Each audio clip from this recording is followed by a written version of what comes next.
नमस्कार। मैं एक बार फिर से doctor Shivakant Mishra, chief surgeon, Shivani hospital and IVF Kanpur, अपने सर्जिकल पल्स में आपका स्वागत करता हूं। आज मैं दर्शकों से रूबरू हूँगा बवासीर या पाइल्स के बारे में कुछ जानकारी देना चाहता हूं। पाइल्स या बवासीर वैसे तो लैट्रिन के रास्ते से कोई भी बीमारी होती है जिसमें दर्द या खून आने लगता है, उसको मरीज पाइल्स करके प्रेजेंट करता है। लेकिन मैं बता दूं, पाइल्स के अलावा भी और सारी बीमारी जैसे फिस्टुला, फिसर इत्यादि होते हैं, जो कि उनको रूल आउट करना एक सही उपचार के लिए आवश्यक होता है। पाइल्स बेसिकली जो एनल कैनाल और रेक्टम की जो वॉल में जो खून की नसें होती हैं, उनमें दबाव बढ़ने से, सूजन आने से बन जाते हैं और उनकी ग्रेड होती है, grade 1, grade 2, grade 3, grade 4। Grade 1, 2, 3, grade 1 और 2 पूरी तरह से इंटरनल हेमराइड्स होते हैं जो कि पाखाने के रास्ते के अंदर होते हैं। ग्रेड 3 जो जब मस से बाहर निकल आते हैं लेकिन वो फिर स्वतः अपने अंदर भी चले जाते हैं या हाथ पुश करने से चले जाते हैं, उनको ग्रेड 3 हेमराइड्स बोलते हैं। और ग्रेड 4 वो बवासीर या हेमराइड्स होते हैं जो कि परमानेंटली सूजन या मस से बाहर बने रहते हैं। हमें बवासीर के बारे में बहुत डरने की ज़रूरत नहीं है, क्योंकि लगभग 50% पॉपुलेशन जो है वो अपनी लाइफ में बवासीर से सफ़र करती है।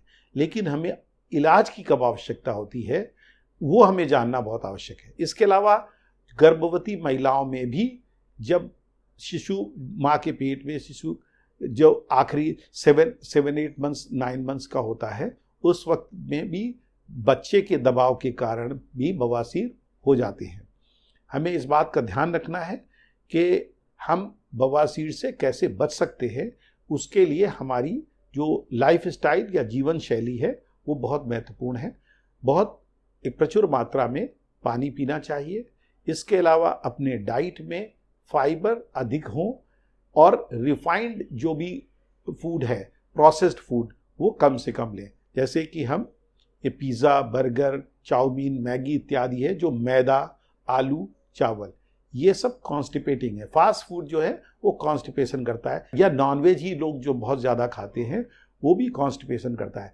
तो हमें जो अभी ले अपने भोजन में फाइबर्स ज़्यादा से ज़्यादा ले लें, जैसे कि हरी सब्जियाँ, सलाद, फल, पपीता, सेब, खीरा, ककड़ी, गाजर और लौकी, तरोई, परवल, टिंडे इत्यादि, इनको ज़्यादा, पालक, बथुआ, मेथी, ये ज़्यादा मात्रा में लें और साथ में चोकर वाली रोटी लें और दलिया इत्यादि। तो ये तो रहा भोजन का कैसा होना। लेकिन किसी को अगर पाइल्स हो ही गए हैं तो हमें उसका उपचार करना पड़ता है, और उसका उपचार में ज़रूरी है कि हम बहुत देर तक टॉयलेट में बैठे नहीं, जोर ना लगाएं, आराम से हो जाए, जल्दी हो जाए, इसके लिए हमें ध्यान देना है।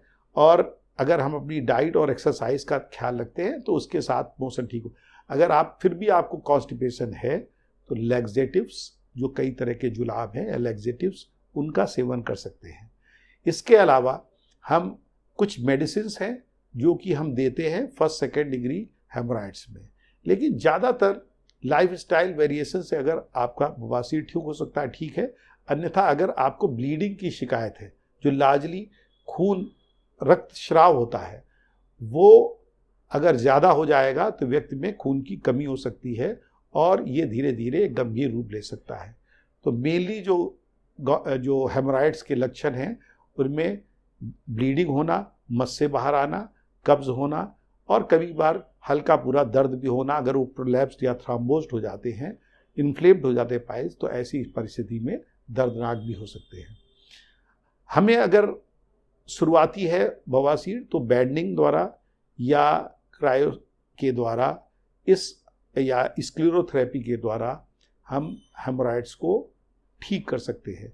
लेकिन जितने भी 3rd या 4th डिग्री पाइल्स हैं जिनमें ब्लीडिंग ज़्यादा है, उनमें सर्जरी की आवश्यकता होती है, जो कि ओपन हेमराइडेक्टमी के द्वारा, जो कि एक टाइम ट्रस्टेड पुराना तरीका है, या फिर minimally invasive procedure for haemorrhoid, MIPH बोलते हैं, या स्टेपलर हेमराइडेक्टमी। इसके द्वारा हेमराइड को जड़ से ठीक किया जा सकता है।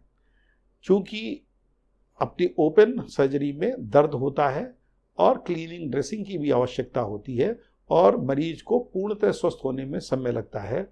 मिनिमली इन्वेजिव प्रोसीजर फॉर हेमोरॉयड या MIPH एक बहुत ही कारगर और बड़ा पॉपुलर तरीका है, जिसमें कि व्यक्ति को बिना रक्तस्राव के, बिना दर्द के 24 घंटे के अंदर छुट्टी मिल जाती है और ये एनल वर्ज या लैट्रिन के रास्ते से 2-3 इंच अंदर ऑपरेशन होता है, जिसमें कट करके म्यूकोजा से म्यूकोजा स्टेपल हो जाती है, तो बस से अंदर चले जाते हैं और ब्लीडिंग तुरंत रुक जाती है।